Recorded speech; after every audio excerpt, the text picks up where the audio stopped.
और वो जो कतर है उसकी समझ में अभी तक नहीं आया था कि ये जो हमारे यहाँ 20 सरगना आके रह रहे हैं, 20 हैं, 50 हैं, वो बाकायदे वहाँ आलीशान कोठियां बनाकर बरसों से रह रहे थे। तो ये अपने आप को धोखा देने के लिए बता, अब ये क्योंकि इनको मालूम है कि जूते वहां पड़ने हैं और बहुत बुरी तरह से पड़ने हैं, तो अब इन्होंने राग अलापना शुरू किया कि वो तो सियाह है इसलिए जूते पड़े। कि वहां पे कतर की अपनी खोपड़ी बचाना उसके लिए मुश्किल है कि अगर उसने 20 दिन का शायद समय दिया है कि 20 दिन के अंदर अपना बुरिया बिस्तर बांधो और तुम यहां से निकल लो। अब इजराइल थोड़ा 20 दिन इंतजार करेगा कि ये निकल के जा कहां रहे, बच तो उसकी आंखों से नहीं सकते। और दूसरे उनके सामने भी मनीष जी वही समस्या आई है जो मैं सोरोस के लिए कह रहा था। इसका असर सबसे इंटरेस्टिंग ये है कि अब कतर तक दिखने लगा सर। हाँ, कतर तक दिखने लगा। और यहां पर जो एक समय झाल बजाते थे ना कि तेरा मेरा रिश्ता क्या, फिलिस्तीन मेरा बाप है, ये ओवैसी संसद में चिल्ला गया फिलिस्तीन मेरा बाप है। मैं चौंक गया कि मेरे एक मुस्लिम मित्र है, थोड़ा मैच्योर है, गंभीर है, कांग्रेस साथ कवर करने के दौरान बैठना हुआ, उनने कहना शुरू किया मनीष जी ये जितने हैं ना ये हमास वमास ये सब शिया हैं। तो अब हिंदुस्तान में भी एंगल बनने लगा। मुझे अच्छा ये लगा कि तुमने कहा भाई ओवैसी क्या है, तो बोला वो तो सुन्नी है, तो बोले वो क्यों कूद रहा है, तो एक भ्रम पैदा कर रहा है। इसका मतलब है कि मोदी के हंटर का असर ये हुआ कि वो उनकी भाषा से हमें लगा कि वो ईरान को गाली दे रहे हैं, मतलब ईरान शिया कंट्री है। तो इस देश में पहली बार ये जो पसमंदा और ये सब चीजें हुई, ये पहले कोई बोलता नहीं था शिया सुन्नी। इसका मतलब समझिए कि कतर ही नहीं, यहां पर भी इसका असर हुआ। कतर पे कट्टर इस्लामिक कंट्री था, बहुत फुदक रहा था कि हम तो इजराइल को बर्बाद कर देंगे। तो ये क्या हुआ कि ये हंटर कतर तक पर चलने लगा।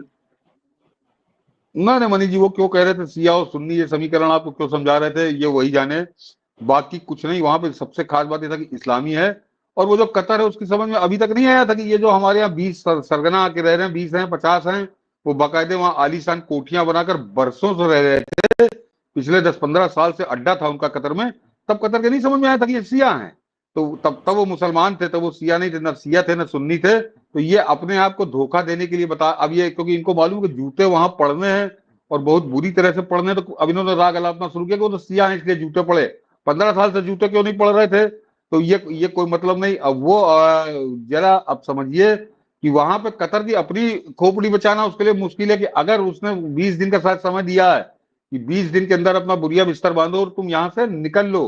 तो उसको मालूम है कि अगर उसने 20 दिन में नहीं किया तो ये ट्रंप है। और उधर इजराइल तो बिल्कुल तैयार बैठा है, ईरान को वो निपटा रहा है कि अब वो 21वें दिन जूते उसके सिर पे पड़ेंगे। और उन 20 को तो मारना बड़ा सरल काम है, कभी भी जब चाहेगा तब इजराइल निपटा देगा। तो अब इजराइल थोड़ा 20 दिन इंतजार करेगा कि ये निकल के जा कहां रहे, बच तो उसकी आंखों से नहीं सकते। और दूसरे उनके सामने भी मनीष जी वही समस्या आई है जो मैं सोरोस के लिए कह रहा था कि अब वो कतर तो उनको निकाल देगा, लेकिन उनको लेगा कौन। उनको सऊदी अरब यूएई तो उनसे बिल्कुल एकदम जैसे नफरत की स्तर तक है, तो वो उसको चिमटी से नहीं छुएंगे। एक अंदाजा लगाया जा रहा है अगर वो लेबनान आए तो मतलब अपनी मौत के दस्तखत करेंगे कि लेबनान में तो घुसने का उनका कोई मतलब नहीं, वहां पूरा इजराइल का कब्जा हो चुका है।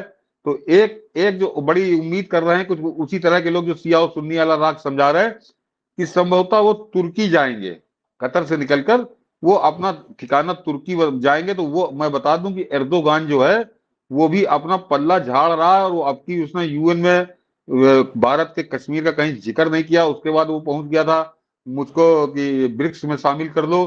तो वो एक तरह से आई बला अपने सर पे ले लेगा, या जैसे कहते हैं ना हमारा उड़ता तीर वो पकड़ेगा।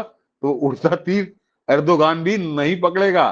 तो उनको तो अभी एक जिस दिन वो 20 दिन उनके पूरे होंगे उससे पहले वो कहाँ जाएंगे ये समस्या उनके सामने पैदा हुई है। लेकिन कतर कतर मनीष जी किसी और कारण से नहीं, कतर केवल डंडे के कारण से कि उसको मालूम है कि अगर मैंने 20 दिन इनको ना निकाला तो मेरे ऊपर बुरी तरह से जूते पड़ेंगे जिसको मैं झेलना मेरे लिए मुश्किल हो जाएगा। तो उससे पहले वो उनको खदेड़ रहा है। और ये एक सबक है हिंदुस्तान के लिए मनीष जी, और ये खासकर इन कांग्रेसियों के मुंह पर काली पोतता है।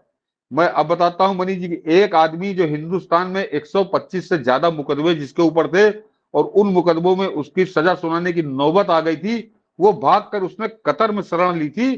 तो बजाय कतर पे दबाव डालने के या कतर से कहना चाहिए था कि हमारा ये भगोड़ा अपराधी है, इस अपराधी को वापस करो, इन कांग्रेसी सरकार ने यहाँ पर ऐसा ढोल बजाना शुरू किया कि बड़ा कलाकार भाग गया था, हिंदूवादी कट्टरता से भाग के चला गया था।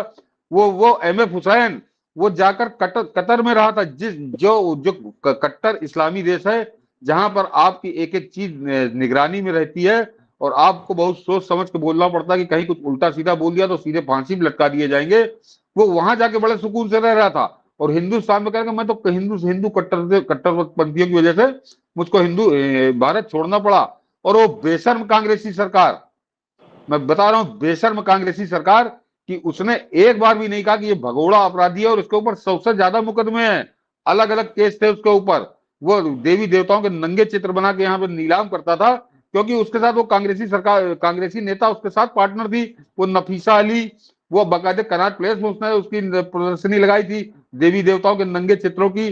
तो कांग्रेसी नेता तो उससे एक तरह से करा रहे थे, तो कैसे अपने पापों की बात करते। और यहाँ पे हिंदुस्तान की अलग अलग अदालतों में जो उसको था, तो आज ये पता चल रहा है कि मोदी सरकार आने के बाद हमारे 8 जो वहां पे फांसी की सजा दी थी उनको माफ किया गया है।